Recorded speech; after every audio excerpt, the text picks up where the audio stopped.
Hallelujah. ദൈവത്തിൻ്റെ അതിപരിശുദ്ധമായ നാമം വാഴ്ത്തപ്പെടുമാറാകട്ടെ. അനുഗ്രഹിക്കപ്പെട്ട ഈ രാത്രികാലത്തിനായി ദൈവത്തിന് സ്തോത്രം ചെയ്യുകയും ദൈവത്തെ സ്തുതിക്കുകയും ചെയ്യുകയാണ്. രാത്രിയിൽ കടന്നു വന്ന എല്ലാവർക്കായി സ്തോത്രം ചെയ്യുന്നു. മീറ്റിംഗ് ലീഡ് ചെയ്യുന്ന ഭദ്രദാസനായി സ്തോത്രം ചെയ്യുന്നു. എല്ലാവരെയും കർത്താവ് അനുഗ്രഹിക്കട്ടെ. നാം വെളിപ്പാട് പുസ്തകത്തിലെ സഹസ്രാബ്ദ വാഴ്ചയെക്കുറിച്ചാണ് ഈ ദിവസങ്ങളിൽ ചിന്തിച്ചുകൊണ്ടിരിക്കുന്നത്. സഹസ്രാബ്ദ വാഴ്ചയെക്കുറിച്ച് നാം അതിൻ്റെ അവസ്ഥകളെക്കുറിച്ച് നാം ചിന്തിച്ചുകൊണ്ടിരിക്കുകയായിരുന്നു. കഴിഞ്ഞ രാത്രിയിൽ രണ്ട് കാര്യമാണ് പറഞ്ഞത്. സഹസ്രാബ്ദ വാഴ്ചയുടെ കാലത്ത് സമാധാനമുണ്ടാകും, സന്തോഷമുണ്ടാകും. കുറേ വാക്യങ്ങൾ നമ്മൾ അതോർത്ത് പറയുവാനായിട്ട് ഇടയായിത്തീർന്നു. മൂന്നാമത് സഹസ്രാബ്ദ വാഴ്ചയുടെ ഒരു പ്രത്യേകതയാണ് വിശുദ്ധി. ശ്രദ്ധിക്കുക, സഹസ്രാബ്ദ വാഴ്ചയുടെ പ്രത്യേകതയാണ് അന്ന് എല്ലായിടത്തും വിശുദ്ധിയാണ്. സ്തോത്രം. യെശയ്യാ പ്രവാചകൻ്റെ പുസ്തകം 4-ാം അധ്യായം 3-4 വാക്യം നമുക്കൊന്ന് വായിക്കാം. യെശയ്യാ പ്രവാചകൻ്റെ പുസ്തകം 4-ാം അധ്യായം 3-4 വാക്യങ്ങൾ. കർത്താവ് ന്യായവിധിയുടെ കാറ്റുകൊണ്ടും ദഹനത്തിൻ്റെ കാറ്റുകൊണ്ടും സിയോൻ പുത്രിമാരുടെ മലിനത കഴുകിക്കളയും. യെരുശലേമിൻ്റെ രക്തപാതം അതിൻ്റെ നടുവിൽ നിന്ന് നീക്കി വെടിപ്പാക്കുകയും ചെയ്ത ശേഷം സിയോനിൽ മിഞ്ചിയിരിക്കുന്നവനും യെരുശലേമിൽ ശേഷിച്ചിരിക്കുന്നവനും ഇങ്ങനെ യെരുശലേമിൽ ജീവനുള്ളവരുടെ കൂട്ടത്തിൽ പേരിലിരിക്കുന്ന ഏവനും തന്നെ വിശുദ്ധൻ എന്ന് വിളിക്കപ്പെടും. Praise the Lord.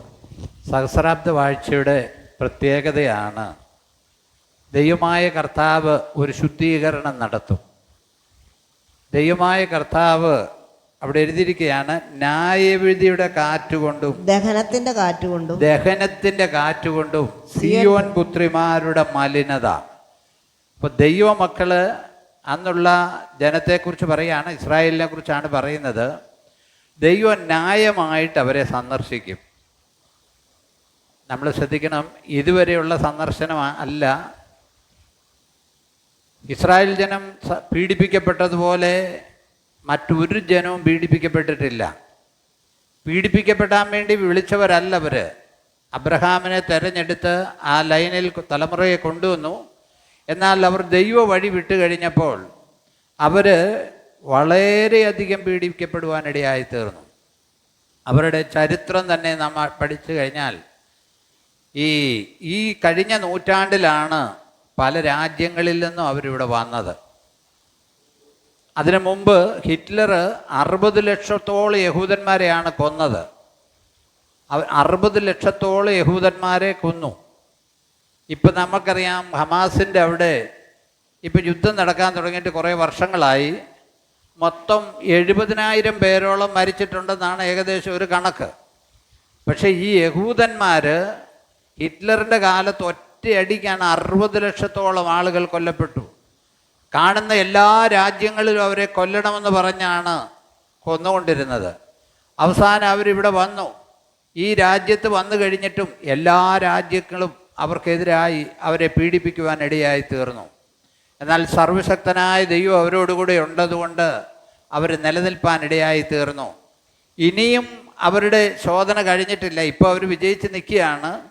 അപ്പോൾ ദൈവം തമ്പുരാൻ പറയുകയാണ്, ഞാൻ ന്യായവിധിയുടെ കാറ്റുകൊണ്ടും ദഹനത്തിൻ്റെ കാറ്റുകൊണ്ടും സിയോൻ പുത്രിമാരുടെ മലിനത എന്തു ചെയ്യും? നീക്കിക്കളയും. സ്തോത്രം. എന്ന് വെച്ചാൽ അവരെ ഒരു വിശുദ്ധമായ അവസ്ഥയിലേക്ക് കൊണ്ടുവരും. ദൈവത്തിന് നമ്മളെക്കുറിച്ചൊരു പ്ലാൻ ഉണ്ടെങ്കിൽ, ദൈവത്തിന് നമ്മളെക്കുറിച്ചൊരു പദ്ധതി ഉണ്ടെങ്കിൽ നമ്മളെ അവൻ ആ ലൈനിലേക്ക് കൊണ്ടുവരും, വിശുദ്ധിയുടെ ലൈനിലേക്ക്. അശുദ്ധമായ എല്ലാ കാര്യങ്ങളെയും ദൈവം തമ്പുരാൻ മാറ്റും. അശുദ്ധമായ എല്ലാ കാര്യങ്ങളെയും അവൻ മാറ്റും.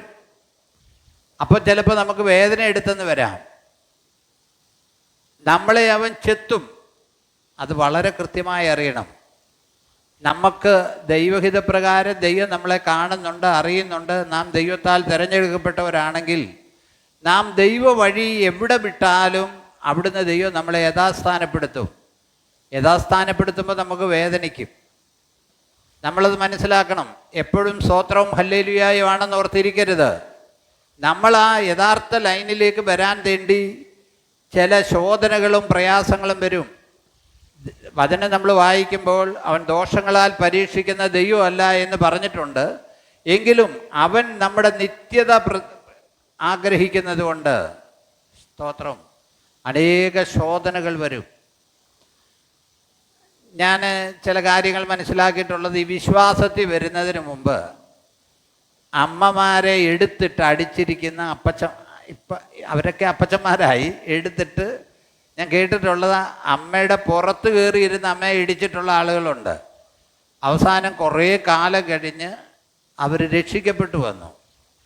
രക്ഷിക്കപ്പെട്ടു വന്നു കഴിഞ്ഞപ്പം എല്ലാം ക്ഷമിക്കണ്ടേ? പക്ഷേ അവരുടെ ജീവിതയാത്രയിൽ രക്ഷിക്കപ്പെട്ടെന്നുള്ളത് ശരിയാണ്, പക്ഷേ അനേക ശോധനകൾ അവരുടെ ജീവിതത്തിൽ കൂടെ കടന്നുപോയി. അവർ ആ ശോധന ഏറ്റുവാങ്ങി. സ്തോത്രം. അവർ രക്ഷിക്കപ്പെട്ടു, ദൈവവേദലാണ്, ദൈവികമായ അവർ മരിച്ചു, എല്ലാം ശരിയാണ്. പക്ഷെ ചെയ്ത കാര്യങ്ങൾക്കൊരു ശിക്ഷയുണ്ട്. ഹല്ലേലൂയ. അത് നമ്മൾ വളരെ നമ്മൾ ആരെയും ഓർത്ത് പരിഭവിക്കണ്ട. അവരവർ ചെയ്യുന്നതിൻ്റെ ഫലം അവരവർ അനുഭവിക്കും. അതിൻ്റെ ഏറ്റവും നല്ല ഉദാഹരണമാണ് പൗലോസ്ലിഹ. മേലധികാരികൾ ബുദ്ധന്മാരുടെ കയ്യിൽ നിന്ന് അധികാരപത്രം മേടിച്ച് ദൈവമക്കളെ എന്ത് ചെയ്തെന്നാണ് പറഞ്ഞത്? വലിച്ചിഴച്ചെന്നാണ് പറഞ്ഞത്. വലിച്ചിഴച്ചു. അവനെ സ്തെഫാനോസിനെ കൊല്ലുമ്പോൾ അവനവിടെ അവരുടെ വസ്ത്രം കാത്തുകൊണ്ടിരുന്നവനാണ്. നമ്മൾ ശ്രദ്ധിക്കുക. സ്തോത്രം. പൗലോസിൻ്റെ ജീവിതത്തിൽ വന്നതുപോലെയുള്ള ശോധന ഒരുത്തരുടെയും ജീവിതത്തിൽ വന്നിട്ടില്ല.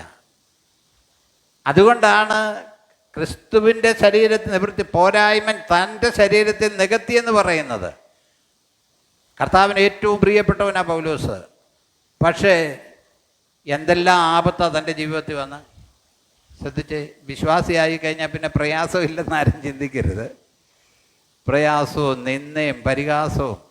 അവിടെ എനിക്ക് മനസ്സിലാകാത്തൊരു കാര്യമുണ്ട്. ഈ കടലിലെ ആപത്തിൽ നിന്നൊക്കെ വേണമെങ്കിൽ ദൈവത്തമ്പുരാനെ വിടുവിക്കരുതായിരുന്നു.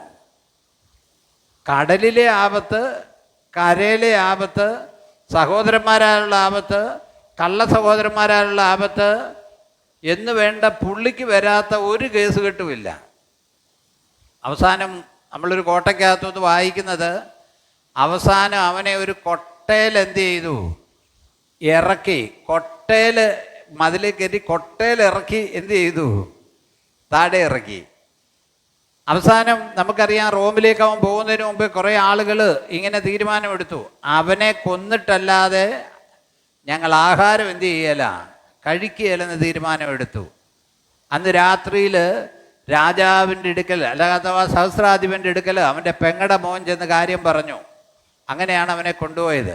ഞാൻ പറഞ്ഞ മനസ്സിലാക്കാനാ. നമ്മുടെ ജീവിതത്തിൽ നാം എന്തെല്ലാം ചെയ്തിട്ടുണ്ടോ അതിൻ്റെ ആ അനുഭവങ്ങൾ, ന്യായവിധിയുടെ കാറ്റ്.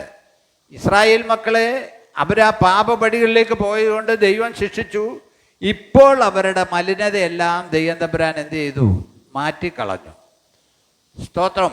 ഒരു വിശുദ്ധിയുടെ അനുഭവം അവരുടെ ജീവിതത്തിലേക്ക് വരുവാനിടയായി തീർന്നു. യെശയ്യാ പ്രവാചകന്റെ പുസ്തകം 35-ാം അധ്യായം 8-9 വാക്യങ്ങൾ വായിക്കാം. യെശയ്യാ പ്രവാചകന്റെ പുസ്തകം 35-ാം അധ്യായം 8-9 വാക്യം. അവിടെ ഒരു പെരുവഴിയും പാതയും ഉണ്ടാകും, അതിന് വിശുദ്ധ വഴി എന്ന് പേരാകും. സഹസ്രാബ്ദ വാഴ്ച നടക്കുന്നത് അവിടെ ഒരു പെരുവഴി. ഇപ്പം നമ്മൾ വഴിവഴിയെക്കുറിച്ച് കേട്ടിട്ടുള്ള എക്സ്പ്രസ് ഹൈവേ എന്ന് വേണേൽ പറയാം. എക്സ്പ്രസ് ഹൈവേ, പെരുവഴി. സ്തോത്രം. നമുക്കത് പറഞ്ഞാലേ മനസ്സിലാകത്തുള്ളൂ. പെരുവഴി എന്ത് ചെയ്യും? ഉണ്ടാകും. വായിച്ചോ. അതിന് വിശുദ്ധ വഴി എന്ന് ആ വഴിക്ക് തന്നെ വിശുദ്ധ വഴി എന്നാ പറയുന്നത്. ഹല്ലേലൂയ. ആ വഴിക്ക് തന്നെ വിശുദ്ധ വഴി എന്ന് പറയും. ഞാൻ ചിലപ്പോൾ ചിന്തിക്കാറുണ്ട്, നമ്മുടെ നാട്ടിലും വഴികളൊക്കെ ഇഷ്ടംപോലെ വഴിയുണ്ടായി വരുന്നുണ്ട് കേട്ടോ. ഇനി അധികം താമസിയാതെ നമ്മുടെ കൊച്ചിയിൽ ഫോർട്ട് കൊച്ചിയിൽ നിന്ന് വൈപ്പിനിലേക്ക് കടലിനടിയിൽ കൂടെ ഒരു വഴി വരാൻ പോവുക. കടലിനടിയിൽ കൂടെ ആ കപ്പൽ പോകുന്ന കപ്പൽ പാതയ്ക്കടിയിൽ കൂടെ അതിൻ്റെ ധാരണ കാര്യങ്ങൾ ചെയ്തുകൊണ്ടിരിക്കുക. അടിയിൽക്കൂടെ കപ്പൽ പോകുന്ന കപ്പൽ ചാലിൻ്റെ അടിയിൽ നിന്ന് 35 മീറ്റർ താഴെ കൂടെ ഒരു വഴി. അതുപോലെ വഴികൾ എല്ലായിടത്തും ഉണ്ടാകാൻ പോവുക. എല്ലായിടത്തും ഇപ്പം ഞാനിങ്ങനെ ഓർക്കാറുണ്ട്, ഈ നല്ല വഴിയൊക്കെ ആകുമ്പോഴത്തേക്ക് നമുക്ക് വണ്ടി ഓടിക്കാനും പറ്റുകയില്ല, നമ്മൾ ഇവിടുന്ന് പോകേണ്ടിയും വരും. കാരണം കാലം ഓടിപ്പോകുമല്ലേ. അപ്പോൾ അങ്ങനത്തെ വഴികൾ ഉണ്ടായിക്കൊണ്ടിരിക്കുക. ഇപ്പോഴും അനേക വഴികൾ രാജ്യങ്ങളിൽ നിന്ന് പോകുന്നുണ്ട്. നേരത്തെ ഞാൻ ഓർപ്പിച്ചതുപോലെ എല്ലാ വഴികളും യഹോശാഫാത്ത് താഴ്വര അത് അങ്ങോട്ട് പോകും.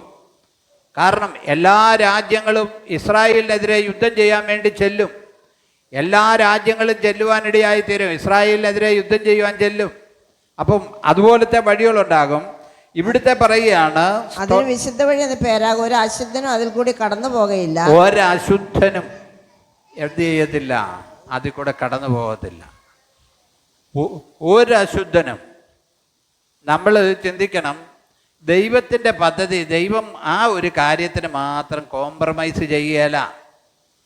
ദൈവകൽപ്പനയുടെ കാര്യത്തിൽ ദൈവം കോംപ്രമൈസ് ചെയ്യുകയില്ല. നമുക്ക് ഏത് കാര്യം ദൈവത്തോട് ഏറ്റു പറയാം. നമ്മൾ ചെയ്യുന്ന ലംഘനങ്ങൾ, എന്തോരം ലംഘനങ്ങളാണ് ചെയ്യുന്നത്. നമ്മൾ ചിന്തിക്കണം, മനുഷ്യൻ്റെ നോട്ടത്തിൽ ആ തോട്ടത്തിൽ നിന്ന് പറിച്ച വൃക്ഷഫലം തിന്നരുതെന്ന് പറഞ്ഞു. തിന്ന ഒരു കുറ്റത്തിനാണ് ഇങ്ങനെ ഉണ്ടായത്. ഈ പാപമുണ്ടാകാൻ കാരണം നമ്മളെ സംബന്ധിച്ചിടത്തോളം നമ്മൾ ചിന്തിച്ചാൽ ഇത് വലിയ കാര്യമാണോ എന്ന് ചിലപ്പോൾ ചിന്തിക്കും. പക്ഷെ പറഞ്ഞവൻ ആരാന്നുള്ളതാണ് പ്രശ്നം. പറഞ്ഞവൻ സകലത്തിന് ലാക്കും കാരണഭൂതനുമാണ്. അവൻ പറഞ്ഞ ആ ലംഘനം കാരണം ഇപ്പം നമ്മൾ അനുഭവിക്കുന്ന ശിക്ഷ എന്താ? മാനവരാശി മുഴുവനും അനുഭവിക്കുന്ന ശിക്ഷ. ആ ഒരു ശാപമാണ്. പുരുഷനോട് പറഞ്ഞു, നീ കഷ്ടതയോടെ എന്ത് ചെയ്യും? നിങ്ങൾ എന്നോട് ഒപ്പം ഒന്ന് വന്നേ. കഷ്ടതയോടെ അഹോവൃത്തി കഴിക്കും. കഷ്ടതയോടെ നീ അഹോവൃത്തി കഴിക്കും. അതുമാത്രമല്ല, അത് പറഞ്ഞു, മുള്ളും പറക്കാരെയും നിനക്ക് എന്ത് ചെയ്യും? മുളയ്ക്കും. അന്ന് മുള്ള് അതുവരെ മുളച്ചോന്ന് എനിക്കറിയത്തില്ല. ശാപത്തിൻ്റെ ഫലമാണ് മുള്ളും പറക്കാരെയും, സ്തോത്രം, ഹല്ലേലൂയ, മുളയ്ക്കും. ആ ശാപവും നമ്മുടെ കർത്താവ് ഏറ്റെടുത്തു. കർത്താവ് ആ ശാപം ഏറ്റെടുത്തു. കാരണം ആ മുള്ള് കർത്താവ് മെടഞ്ഞ് എന്ത് ചെയ്തു?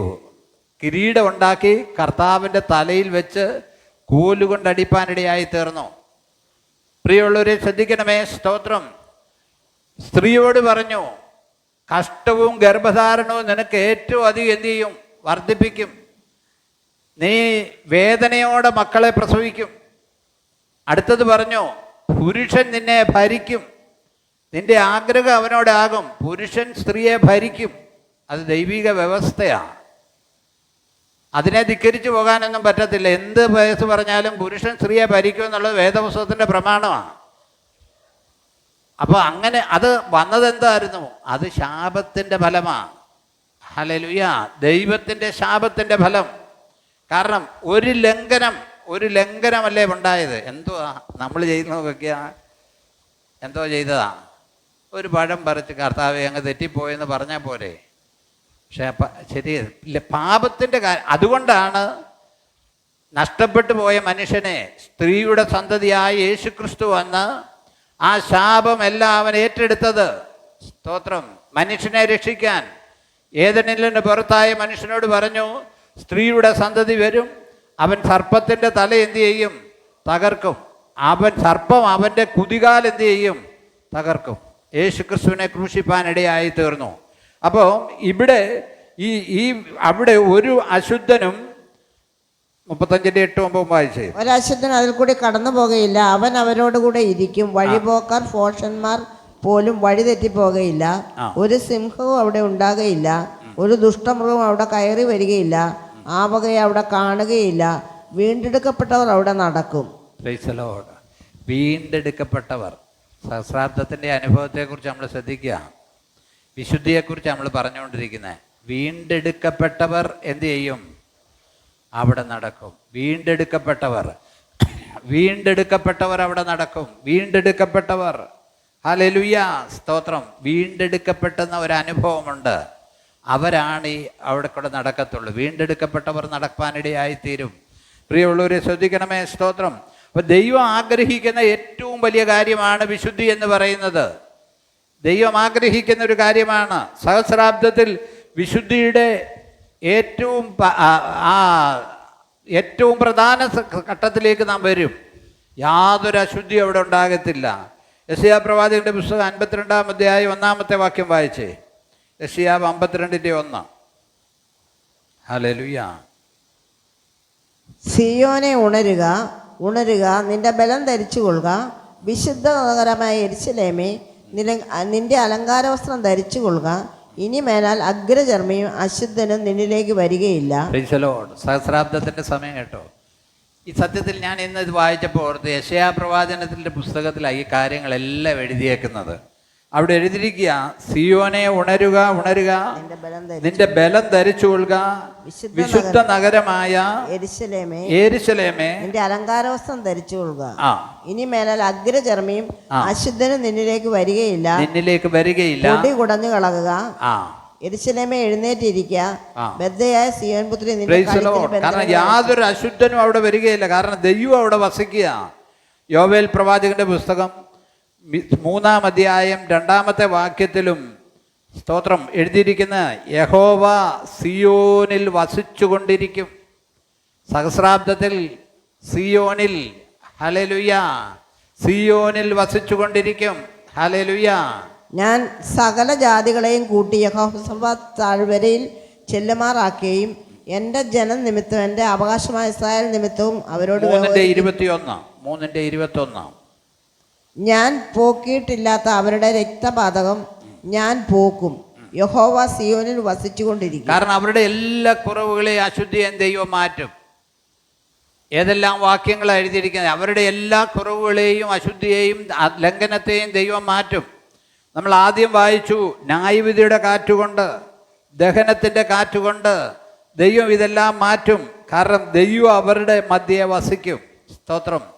സെഫന്യാവിൻ്റെ പുസ്തകം 3-ാം അധ്യായത്തിൽ അതിൻ്റെ 11 വാക്യങ്ങളിൽ, സെഫന്യാവിൻ്റെ പുസ്തകം 3-ാം അധ്യായം 11 വാക്യങ്ങൾ, അന്നാളിൽ ഞാൻ നിന്റെ മധ്യം നിന്ന് നിന്റെ ഗർവല്ലോസിതന്മാരെ നീക്കി. ഗർവല്ലോസിതന്മാരെ എന്ന് വെച്ചാൽ ഉന്നതന്മാരെ, അഹങ്കാരികളായ ആളുകളെ, കീഴ്പ്പെടാത്ത ആളുകളെ, മെരുക്കാത്ത ആളുകളെ എന്ന് വെച്ചാൽ ഉന്നതഭാവവും നികളഹൃദയമുള്ള ആളുകളെ. സഹസ്രാബ്ദത്തിൽ അവിടെ ഈ ഉന്നതഭാവവും നികളഹൃദയവും ഒന്നും നടക്കുകയില്ല. അവരെ നീക്കിക്കളയും. നീ എൻ്റെ വിശുദ്ധ പർവ്വതത്തിൽ ഇനി ഗർവിക്കാതിരിക്കുകയും ചെയ്യുന്നത് കൊണ്ട്, നീ എൻ്റെ വിശുദ്ധ പർവ്വതത്തിൽ ഗർവിക്കാതിരിക്കുക. അപ്പം ഇത് സിയോനിൽ സഹസ്രാബ്ദത്തിൽ നടക്കുന്നതാണേലും നമ്മുടെ സഭകളിലും ഒക്കെ ഇത് ബാധകമായ കാര്യമാണ്. ഹല്ലേലൂയ. നമ്മൾ സിയോനിലെ കാര്യം സഹസ്രാബ്ദത്തിലെ കാര്യമാണ് പറഞ്ഞുകൊണ്ടിരിക്കുന്നത്. ഹല്ലേലൂയ. സ്തോത്രം. ശരിയാ, സ്തോത്രം. സെഫന്യാവ് 3:11 വാക്യങ്ങൾ, 11 onwards, 11 and 13, 11 to 13. സ്തോത്രം. അന്നാളിൽ ഞാൻ നിന്റെ മധ്യേ നിന്ന് ഗർവല്ലോസിതന്മാരെ നീക്കിക്കളയും. നീ എൻ്റെ വിശുദ്ധ പർവ്വതത്തിൽ ഇനി ഗർവിക്കാതിരിക്കുകയും ചെയ്യുന്നത് കൊണ്ട്, നീ എന്നോട് അതിക്രമമായി ചെയ്തിരിക്കുന്ന സകല പ്രവൃത്തികളും നിമിത്തം നീ അന്നാളിൽ ലജ്ജിക്കേണ്ടി വരികയില്ല. അന്നാളിൽ ലജ്ജിക്കേണ്ടി വരികയില്ല. സത്യത്തിൽ ലജ്ജിക്കേണ്ടതാ. പക്ഷേ ദൈവം തമ്പുരാൻ അതെല്ലാം എന്ത് ചെയ്യുക? വിട്ടുകളയുക. ഞാൻ നിന്റെ നടുവിൽ താഴ്മയും ദാരിദ്ര്യവും ഉള്ള ഒരു ജനത്തെ ശേഷിപ്പിക്കും. താഴ്മയും ദാരിദ്ര്യം എന്ന് വെച്ചാൽ പട്ടിണിയല്ല കേട്ടോ ഉദ്ദേശിച്ചേ. ഈ നെകളം, ഉന്നതഭാവം ഇല്ലാത്ത ആളുകളെ കർത്താവ് പറഞ്ഞില്ലേ മത്തായിയുടെ സുവിശേഷത്തിൽ, ആത്മാവിൽ ദരിദ്രരായവർ ഭാഗ്യവാന്മാർ എന്ന് വെച്ചാൽ ആത്മാവിൽ എന്ന് വെച്ചാൽ സാമ്പത്തിക ദാരിദ്ര്യത്തെക്കുറിച്ചല്ല പറയുന്നത്. ഉന്നതഭാവം ഇല്ലാത്തവർ, നികളഹൃദയം ഇല്ലാത്തവർ, ആത്മീയരെന്ന് അഭിമാനിക്കാത്തവർ, ചിലർ മുഴുവനും ആത്മീയത്തിൻ്റെ ഏറ്റവും ഉച്ചസ്ഥായിയിലാണെന്ന് പറയുന്നവരുണ്ട്. അങ്ങനെയല്ല. സ്തോത്രം. ഹല്ലേലൂയ. താഴ്ത്തു വായിച്ച 13 വരെ. ഞാൻ നിന്റെ നടുവിൽ താഴ്മയും ദാരിദ്ര്യമുള്ളൊരു ജനത്തെ ശേഷിപ്പിക്കും. അവർ യഹോവയുടെ നാമത്തിൽ ശരണം പ്രാപിക്കും. ഇസ്രായേലിൽ ശേഷിപ്പുള്ളവർ നീതിയോട് പ്രവർത്തിക്കുകയില്ല, ഫോഷ്ക് പറയുകയുമില്ല. ചതിവുള്ള നാവ് അവരുടെ വായിൽ ഉണ്ടാകുകയില്ല. അവർ മേഞ്ഞു കിടക്കും, ആരും അവരെ ഭയപ്പെടുത്തുകയില്ല. Praise the Lord. നോക്കിക്കേ, ഇസ്രായേലിൻ്റെ ശേഷിപ്പുള്ളവർ നീതിയോട് പ്രവർത്തിക്കുകയില്ല. സഹസ്രാബ്ദത്തിലെ പ്രത്യേക, ഫോഷ്ക് പറയത്തില്ല, ചതിവുള്ള നാവ് അവരുടെ വായിൽ ഉണ്ടാകയില്ല. സ്തോത്രം. ഹല്ലേലൂയ. വളരെ ശ്രദ്ധിക്കണം കേട്ടോ. നമ്മുടെ സഭയിലാണേലും സമൂഹത്തിലാണേലും പറയേണ്ടത് മാത്രം നമ്മൾ പറഞ്ഞാൽ മതി. ആവശ്യമില്ലാത്ത കാര്യങ്ങൾ പറയരുത്. എല്ലാ ആളുകളും, ഞാൻ പ്രത്യേകം പറയാറുണ്ട്, ആരും ആരുടെ ഔദാര്യത്തിലല്ല ജീവിക്കുന്നത്. എല്ലാവരും അധ്വാനിച്ച് ജീവിക്കുന്നു. പിന്നെ ഒരു മനുഷ്യനെക്കുറിച്ച് വേറൊരു മനുഷ്യനോട് പറയേണ്ട കാര്യമില്ല. ചില ഭാവനകളൊക്കെ കണ്ട് ആളുകൾ വർത്തമാനം പറയും. അതിൻ്റെ കാര്യമില്ല. കാരണം ദൈവവചനം പറയുന്നു, ചതവ് ഉള്ളവർ അവരുടെ ഇടയിൽ എന്ത് ചെയ്യല. സ്തോത്രം. സങ്കീർത്തനത്തിൽ പറയും, ചതിവും വഞ്ചനയുള്ളവൻ എൻ്റെ വസിക്കയില്ലെന്നാണ് പറയുന്നത്. ചതിവും വഞ്ചനയും ചെയ്യുന്നവന് പൂവത്തിൻ കനലെന്നാണ് 122 സങ്കീർത്തനാണെന്ന് തോന്നുന്നു.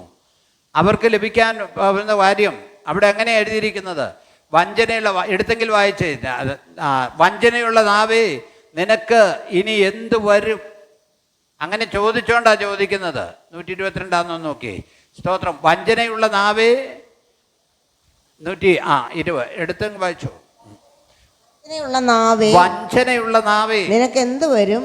സ്തോത്രം. ഈ വഞ്ചനയുള്ള നാവുകള് ചില ആളുകൾ വർത്താനം പറഞ്ഞ് എന്തോരം ഭിന്നതകൾ ഉണ്ടാക്കുമെന്നറിയാം ഈ സമൂഹത്തില്. അത് കേൾക്കുമ്പോൾ നമുക്ക് വിഷമം തോന്നും. വഞ്ചന പറയുക, ചതിവ് പറയുക. സ്തോത്രം. ഹല്ലേലൂയ. കഴിഞ്ഞ ദിവസം ഒരാൾ എൻ്റെ അളിയനെ വിളിച്ചു പറഞ്ഞു, ഞാൻ ബേക്കുട്ടി പാസ്റ്ററെ ഒത്തിരി ഉപദ്രവിച്ചിട്ടുള്ളതാണ്. അപ്പം ഇപ്പം കുഴപ്പമില്ല, ഇപ്പം വലുതായിട്ട് പറയും ഒത്തിരി. അപ്പോൾ ഒത്തിരി ഉപദ്രവിച്ചിട്ടുണ്ടെന്ന് ഏറ്റു പറഞ്ഞപ്പോൾ എനിക്ക് സന്തോഷം തോന്നി. ഒത്തിരി ഉപദ്രവിക്കാമെന്നോ എല്ലാം ഉപദ്രവിച്ചതാന്ന് പറഞ്ഞു. സ്തോത്രം. അത് തോന്നിയല്ലോ. മനുഷ്യന് ഒരാൾ സന്തോഷത്തോടും സമാധാനത്തോടും കൂടെ പോകുമ്പോൾ അവൻ്റെ സമാധാനം കെടുത്താൻ വേണ്ടി ചില കാര്യങ്ങൾ ചെയ്യും. നമ്മൾ ശ്രദ്ധിക്കണം. വായിച്ചേ. സ്തോത്രം. വഞ്ചനയുള്ള നാവേ നിനക്ക് എന്ത് വരും. നിനക്കിനി എന്ത് കിട്ടും. വീരന്റെ മൂർച്ചയുള്ള അസ്ത്രങ്ങളും പൂവത്തിൻ നമ്മൾ വീരന്റെ മൂർച്ചയുള്ള അസ്ത്രങ്ങൾ. സ്തോത്രം. ശ്രദ്ധിക്കുക. വഞ്ചനയും ചതുവും ചെയ്യുന്നവർ നമ്മളെ കുറിച്ച് എന്തോരം അപവാദങ്ങൾ പറയുന്നവരുണ്ടെന്നറിയാമോ? നമ്മളെ കുറിച്ച് ഈ കവലകളിലും അവിടെ ഇവിടെ എല്ലാം ഇരുന്ന് അപവാദം പറയുന്നവരുണ്ട്. നമുക്ക് അവരുടെ വായടയ്ക്കാൻ പറ്റുകയല്ല. പറയുന്നവർ പറയട്ടെ, അപവാദം പറയുന്നവർ പറയട്ടെന്നേ. നമ്മൾ മൈൻഡ് ചെയ്യണ്ട. സ്തോത്രം. നമ്മളെക്കുറിച്ച് പറയുന്നുണ്ട്. ഹല്ലേലൂയ. ഓരോരുത്തരെ കുറിച്ചും പറയും. എന്തെങ്കിലും കാര്യം അവർക്ക് ഇഷ്ടമില്ലെങ്കിൽ പറയും. അപ്പം നമുക്ക് വിലക്കാൻ പറ്റുമോ? ആളുകൾ പണ്ട് പഴഞ്ചൊല്ലി പറയുന്നു, 1000 കുടത്തിൻ്റെ വായ കെട്ടാം, മനുഷ്യൻ്റെ വായ എന്ത് ചെയ്യാൻ പറ്റുകയല്ല, കെട്ടാൻ പറ്റത്തില്ലെന്ന് പറയും. സ്തോത്രം. അപ്പോൾ വഞ്ചനയുള്ള നാവേ നിനക്ക് എന്ത് വരും. വീരന്റെ മൂർച്ചയുള്ള അസ്ത്രങ്ങളും പൂവത്തിൻ കനല്. സ്തോത്രം. അതിൽ കൂടുതൽ സങ്കീർത്തനക്കാരന് ചൂടുള്ള ഒരു വസ്തുവിനെ കുറിച്ച് പറയാൻ പറ്റത്തില്ല. പൂവത്തിൻ കനലാണ്. നമ്മുടെ നാട്ടിലെ ആലകളിലാണ്. ഇരുമ്പ് പണി ചെയ്യുന്ന ആളുകളുടെ ആലയിൽ പോയാൽ ഇപ്പോഴത്തെ കരിയൊന്നും നല്ല കരിയല്ല കിട്ടുന്നത്. പഴയ കാലത്ത് എൻ്റെ ചെറുപ്പത്തിൽ എവിടെങ്കിലും അന്ന് പൂവം എന്ന് പറയുന്ന മരം ഉണ്ടായിരുന്നു. ഇന്ന് അതൊന്നും ഇല്ല. എവിടെങ്കിലും ഒരു പൂവം വെട്ടിയെന്ന് അറിഞ്ഞാൽ അവിടെ ആളുകൾ വരും. അത് മുഴുവൻ മാന്തും. അതിൻ്റെ കുറ്റി അവിടെ ഇട്ട് തീയിട്ട് അത് കരിക്കും. കാരണം ആ കരിക്ക് ഭയങ്കര ചൂടാണ്. ഞങ്ങളുടെ വീട്ടിൽ നിന്ന് പൂവത്തിൻ്റെ കനൽ വേരും കൊണ്ട് പോയേക്കെന്ന് ഞാൻ കണ്ടിട്ടുണ്ട്. അന്നിത് മനസ്സിലായില്ല വേദപുസ്തകത്തിൽ ഇങ്ങനെ ഉണ്ടെന്നുള്ളത്. കാരണം പൂവത്തിൻ്റെ കനലിനാണ് ഏറ്റവും ചൂടുള്ളത്. അത് സങ്കീർത്തനക്കാരനെ മനസ്സിലാക്കിയിരിക്കുക. പൂവത്തിൻ്റെ കനൽ വഞ്ചനയുള്ള നാവുകൾക്ക് ലഭിക്കുന്നതാണ്. സ്തോത്രം. ഹല്ലേലൂയ. ഈ പൂവത്തിൻ കനലൊക്കെ വരുമ്പോൾ പിന്നെ ആശ്വസിപ്പിക്കാനും മധ്യസ്ഥതയ്ക്കും ആരും പോകരുത്. അത് നമ്മൾ വളരെ ശ്രദ്ധിക്കണം. ചില കാര്യങ്ങൾ ഉണ്ടാകുമ്പോൾ ദൈവത്താൽ ഉണ്ടാകുന്ന കാര്യങ്ങൾക്ക് ആരാശ്വാസം പറഞ്ഞാലും ആര് മധ്യസ്ഥത പറഞ്ഞാലും അത് മാറുകയല്ല. ദൈവത്താൽ ഒരു കാര്യം നടക്കുമ്പോൾ ആര് മധ്യസ്ഥത പറഞ്ഞിട്ടും കാര്യമില്ല. സ്തോത്രം. ഹല്ലേലൂയ. ആര് മധ്യസ്ഥ പറഞ്ഞിട്ടും കാര്യമില്ല. സ്തോത്രം. ദൈവം അതിനകത്ത് ഇടപെടുന്നത്. ഹല്ലേലൂയ. ദൈവം ഇടപെടുകയാണ്. ഇസ്രായേൽ മക്കളെ മിസ്രൈമിൽ നിന്ന് വരുമ്പോൾ അവിടെ ഇട്ട് അവരെ പീഡിപ്പിച്ചു. അവർക്ക് വൈക്കോല് കൊടുക്കാതെയായി. ഇഷ്ടികയുടെ എണ്ണം കുറയരുതെന്ന് പറഞ്ഞു. അവരെ അവരുടെ അധിപന്മാർ ചമ്മട്ടിക്കൊണ്ടടിച്ചു. അവർ രാവും പകലും അവർ വേല ചെയ്തു. അപ്പോഴാണ് അവർ ദൈവത്തോട് നിലവിളിച്ചത്. അപ്പോഴാണ് ദൈവം മോശയോട് പറഞ്ഞത്, ഞാൻ അവരുടെ നിലവിളി കേട്ടു എന്ന് പറയുക. ദൈവം അവിടുന്ന് വിടുവിച്ചിട്ട് വന്നിട്ടോ, വിടുവിച്ചിട്ട് ചെങ്കടലിൽ വന്നപ്പോൾ അവിടെയും പ്രശ്നം. ദൈവം അവർക്ക് വഴി തുറന്നു കൊടുത്തു. പ്രിയമുള്ളവരെ, ഈ ശാസ്ത്രജ്ഞന്മാർ, ഭൂഗർഭ ആർക്കിയോളജിസ്റ്റുകൾ പരീക്ഷിച്ച് ആ സ്ഥലം കണ്ടുപിടിച്ചിട്ടുണ്ട്. ഇവർ ക്രോസ് ചെയ്തത് നമ്മുടെ യൂട്യൂബിലൊക്കെ അടിച്ചു നോക്കിയാൽ അറിയാം, അവിടെ പണ്ടത്തെ കാലത്തെ കുതിരകളുടെ ആ രഥങ്ങളുടെ വീലുകളുടെ അവശിഷ്ടങ്ങൾ, അതുപോലെയുള്ള കുതിരകളുടെ താടിയലുകൾ, അതുപോലെയുള്ള കാര്യങ്ങൾ അവരവിടുന്ന് കണ്ടുപിടിച്ചിട്ടുണ്ട്. ഞാൻ കണ്ടില്ലേലും ചില ആളുകൾ പറഞ്ഞത് ഞാൻ കേട്ടിട്ടുള്ളത്, വായിച്ച് കേട്ടിട്ടുള്ളത്, അവിടെ ഇങ്ങനെ നടപ്പാത പോലെ കടലില്ലെന്നാണ് പറഞ്ഞത്. ചിലർ പറഞ്ഞ് ഇടുക്കവും നെരുക്കവും ഒക്കെ ഉണ്ടെങ്കിലും ഈ 600,000 കൂട്ടത്തിന് നടത്താൻ വേണ്ടി ദൈവം അതേപോലെ പാതയുണ്ടാക്കി കൊടുത്തു. സ്തോത്രം. നമ്മുടെ സ്വർഗത്തിലെ ദൈവം ജീവിക്കുന്ന ദൈവമാണ്. ഇതെല്ലാം നടന്ന കാര്യമാണ്. ഈ വേദപുസ്തകത്തിലുള്ള കാര്യം മുഴുവനും നടന്ന കാര്യമാണ്. അതിനകത്തെ സംശയിക്കേണ്ട കാര്യമില്ല. Praise the Lord. ഹല്ലേലൂയ. നമ്മൾ ശ്രദ്ധിക്കണം, ഈ വേദപുസ്തകത്തിൽ ഇപ്പോൾ ആത്മീയരെന്ന് അഭിമാനിക്കുന്നവർക്ക് അങ്ങോട്ട് ഉണർവ് കൂടി, വിദ്യാഭ്യാസം കൂടി, ജ്ഞാനം കൂടിയിട്ട് പരിശുദ്ധാത്മാവിനെ ധിക്കരിക്കുന്ന ആളുകളുണ്ട്, യേശുവിനെ ധിക്കരിക്കുന്ന ആളുകളുണ്ട്, പിതാവായ ദൈവത്തെ ധിക്കരിക്കുന്ന ആളുകളുണ്ട്. ഇന്ന് ഞാനൊരിടത്തെടുത്ത് വായിച്ചു, പരിശുദ്ധാത്മാവ് പൂർണ്ണ ദൈവമാണോ എന്ന് ചോദിക്കുക ഒരുത്തൻ. അപ്പോൾ നിങ്ങൾക്ക് എത്ര ദൈവം ഉണ്ടെന്ന് എന്താ പറയേണ്ടത്? നമ്മളെന്താ പറയേണ്ടത്? ഈ ആത്മീയരെന്ന് അഭിമാനിക്കുന്ന ക്രിസ്ത്യാനികളിൽ നിന്നുള്ള ലേബലുള്ളവന്മാരായി ഇതൊക്കെ പറയുന്നത്. ദയവേദി ഞാനൊരു കാര്യം പറയട്ടെ, നമ്മുടെ ജീവിതത്തിൽ അറിഞ്ഞോ അറിയാതെയോ ഇനി യഹോവ സാക്ഷികളാന്ന് പറഞ്ഞാൽ അവരോട് നമ്മൾ കൂടുതൽ കാര്യം പറയേണ്ട കാര്യമില്ല. യഹോവയെ ധിക്കരിക്കാൻ ഇടയാകരുത്, പരിശുദ്ധാത്മാവിനെ ധിക്കരിക്കാൻ ഇടയാകരുത്. കർത്താവ് പറഞ്ഞു, കർത്താവിനെ കുറിച്ച് എന്തെങ്കിലും പറഞ്ഞാൽ അവൻ അതെന്ത് ചെയ്യും? ക്ഷമിക്കും. പരിശുദ്ധാത്മാവിനെ കുറിച്ച് പറഞ്ഞു കഴിഞ്ഞാൽ, ധിക്കരിച്ചു കഴിഞ്ഞാൽ, ഈ ലോകത്തിലും വരാനുള്ള ലോകത്തിലും അവനോട് ദൈവം എന്ത് ചെയ്യല? ക്ഷമിക്കുകയല്ലെന്ന്. ഹല്ലേലൂയ. അപ്പം നമ്മൾ ശ്രദ്ധിക്കണം, നമുക്ക് ഉണർവ് കയറി നമ്മുടെ അറിയായ്മ കൊണ്ട് ആവശ്യമില്ലാത്ത കാര്യങ്ങളെ കണ്ണിക്കാൻ പോകരുത്. നമുക്ക് എന്തെങ്കിലും മനസ്സിലായില്ലെങ്കിൽ അറിവുള്ളവരോട് ചോദിക്കുക, ഇല്ലെങ്കിൽ ദൈവത്തിൻ്റെ സന്നിധിയിൽ പാദപീഠത്തിൽ മുട്ടുമടക്കുക, ദൈവത്തോട് ചോദിക്കുക. സ്തോത്രം.